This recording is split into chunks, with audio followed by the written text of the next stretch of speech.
8 मार्च 1988 चमकीला सुबह ही सुबह अपना एक शो ख़त्म करके अपनी महबूबा और सिंगिंग पार्टनर अमरजोत कौर के साथ महसामपुर पहुंचा। वो अपने दूसरे शो के लिए एकदम तैयार था, लेकिन वो इस बात से बिल्कुल बेखबर था कि मौत भी तमाशाइयों के बीच उसका बेसब्री से इंतज़ार कर रही। किसी के वहमो गुमान में भी नहीं था कि किसी सिंगर को कोई इतनी बेरहमी से कत्ल कर सकता है। उसने खेत किनारे गाड़ी रोकी और वो खेत के रास्ते अपने ग्रुप के 3 साथियों के हमरा परफॉर्मेंस की जगह की जानिब बढ़ने लगा कि अचानक से कहीं से 2 मोटरसाइकिल सवार उसके सामने आए और उन्होंने AK-47 से अंधाधुंध फायरिंग शुरू कर दी। चंद ही लम्हों में चमकीला और अमरजोत कौर गोलियों से छलनी हो चुके।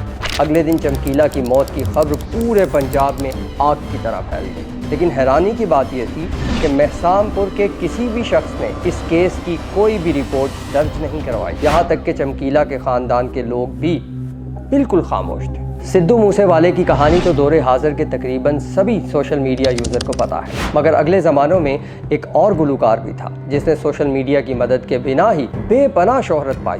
लोग कहते थे चमकीला के गाने अफीम का काम करते हैं। 21 जुलाई 1960 डोगरी इंडिया के एक गरीब घर में पैदा होने वाला अमर सिंह कभी सिंगर नहीं बनना चाहता। इसके ख्वाब भी बहुत छोटे थे। इसे बहुत छोटी सी उम्र में इलेक्ट्रिशियन के काम पे डाल दिया गया। वो बड़ा होकर अपनी खुद की एक इलेक्ट्रिशियन की दुकान बनाना चाहता था, लेकिन जब वो सपना पूरा न कर पाया तो फिर एक कपड़े की मिल में काम करने लगा। यहाँ पर इसने शौकिया तौर पे गाना गाना शुरू किया। अब इसको गायकी का ऐसा चस्का लगा कि इसने हारमोनियम और ढोल की भी सीखी। इसी दौरान इसकी मुलाकात सुरिंदर शिंदे नामी एक शख्स से हुई। सुरिंदर को धनी राम के गाने बहुत पसंद आए और इसने धनी राम को अपने बैंड में शामिल कर लिया और वहाँ धनी राम के नाम के साथ चमकीला की इजाफत कर दी गई। फिर चमकीले ने अपने खुद के गाने लिखने शुरू कर दिए और फिर थोड़े ही अरसे में चमकीले के गानों की धूम पूरे पंजाब में आग की तरह फैल गई। फिर इसने सुरिंदर का बैंड भी छोड़ दिया। अब चमकीला अपनी खुद की एक मुकम्मल पहचान बना चुका था। वो एक दिन में 2 से 3 शो किया करता था और तरक्की का सफ़र तय करते करते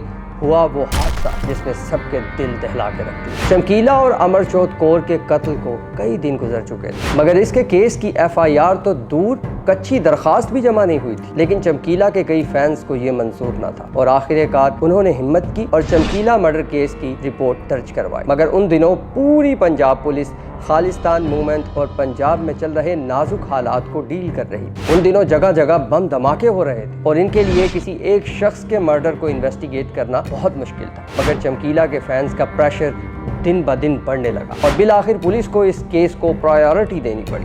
सबसे पहली हैरानकुन बात कि चमकीला और अमरजोत के ख़ानदान में से किसी ने भी इनके मर्डर की रिपोर्ट कहीं भी दर्ज नहीं करवाई और ना ही कोई एहतजाज हुआ था। पुलिस ने सबसे पहले इन दोनों के ख़ानदान से ही पूछताछ शुरू की। इस इन्वेस्टिगेशन के दौरान पुलिस के सामने कुछ ऐसे फैक्ट आए जिसने चमकीला और अमरजोत कौर के ख़ानदान वालों को ही शक के घेरे में ला खड़ा किया। चमकीला पहले से ही शादीशुदा था, लेकिन अमरजोत कौर के साथ गाते गाते दोनों को एक दूसरे से मोहब्बत हो गई और ज़ात पात और बरादरी की परवाह न करते हुए दोनों ने शादी कर ली। लेकिन इन दोनों के ख़ानदान वालों को ये रिश्ता हरगिज़ मंजूर नहीं था। पहले पुलिस को लगा कि ये ऑनर किलिंग का शाखसाना है, लेकिन जैसे ही इन्वेस्टिगेशन आगे बढ़ी तो कोई भी सबूत सामने नहीं आया। लिहाजा दोनों के ख़ानदान के लोगों को शक के दायरे से बाहर निकालना पड़ा। अब पुलिस ने इन्वेस्टिगेशन एक अलग थ्योरी से करना शुरू की। दरअसल उस वक्त चमकीला की पॉपुलैरिटी इस कदर बढ़ गई थी कि बाकी तमाम सिंगर्स की शनाख्त तकरीबन ख़त्म हो चुकी। तो अब बारी थी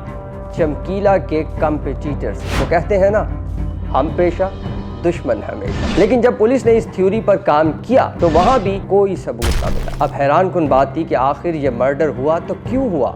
पुलिस भी तमाम ज़ाहिरी वजूहात की छानबीन बड़े अच्छे तरीके से करके थक चुकी थी। अब पुलिस ने एक आखिरी एंगल से इस केस पर काम करना शुरू किया। चमकीला और अमरजोत कौर के कत्ल के पीछे खालिस्तान मूवमेंट के कुछ गुंडों का हाथ हो सकता था, क्योंकि चमकीला की पॉपुलैरिटी की असल वजह सिर्फ उसकी गायकी ही नहीं बल्कि उसके गानों के बेहुदा लिरिक्स थे। चमकीला जो भी अपने आसपास देखता उसे अपने गानों के जरिए बयान कर देता। उन दिनों पंजाब बहुत सारी मुसीबतों से गुजर रहा था। ड्रग्स, पॉलिटिकल कन्फ्लिक्ट्स, शादियों के बाद अफेयर्स, गुंडागर्दी, ये सब कुछ पंजाब में एक आम सी बात। और चमकीला इन्हीं चीज़ों के ऊपर अपने गानों के ज़रिए से बात करता था और खालिस्तान मूवमेंट के लोगों को लगता था कि चमकीला की इस बेबाकी की वजह से उनका पंजाब बदनाम हो रहा है। पुलिस ने जैसे जैसे इस एंगल को इन्वेस्टिगेट करना शुरू किया तो उनको पता चला कि इस मामले में पहले भी कई बार चमकीला को धमकियां मिलती रहीं और तो और चमकीला ने इन टॉपिक्स पर गाने बनाने भी बंद कर दिए थे, मगर चमकीला के फैंस उससे वही कुछ सुनना चाहते थे जिसकी वजह से उन्होंने अपने मनपसंद गायकों को छोड़कर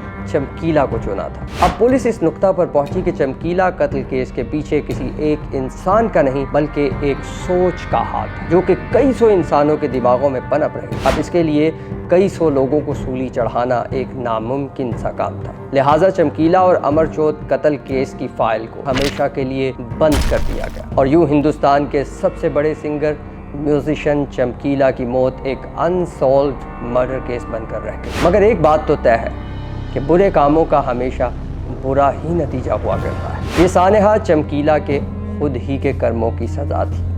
आप इस केस के बारे में क्या कहते हैं? कमेंट्स में राय करके हमें ज़रूर बताइएगा।